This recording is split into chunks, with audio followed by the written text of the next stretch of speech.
की स्तुतीत लपलेलं खोटं. आता बरेचसे लोक राजकारणी म्हणून आमची बरीचशी स्तुती करतात, त्या स्तुतींमध्ये काय काय खोटं असतं. आणि टीकेत लपलेलं खरं. बरेच जण टीका करतात. आता टीका केल्यावर हे पत्रकार आम्हाला विचारतात, त्यांनी तुमच्यावर अशी अशी टीका केली, तुमचं काय मत आहे. मी सांगतो, त्यांनी जी टीका केलेली आहे हे त्यांचं वैयक्तिक मत आहे. त्याच्यातून मला काय घेण्यासारखं असेल तर मी घेतो, बाकीचं सोडून देतो. मला भरपूर कामं आहे.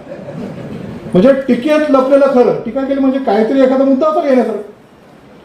म्हणून स्तुतीत लपलेलं खोटं आणि टीकेत लपलेलं खरं हे ज्याला कळलं त्याला आपोआप चांगल्या आणि वाईट गोष्टीची ओळख निर्माण होते.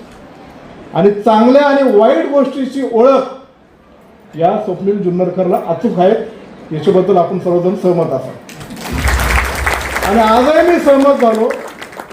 चांगल्या आणि वाईटची त्याला ओळख असल्यामुळं इतर कुठला पाहुणा बोलण्यापेक्षा तुम्ही मला बोलवलं.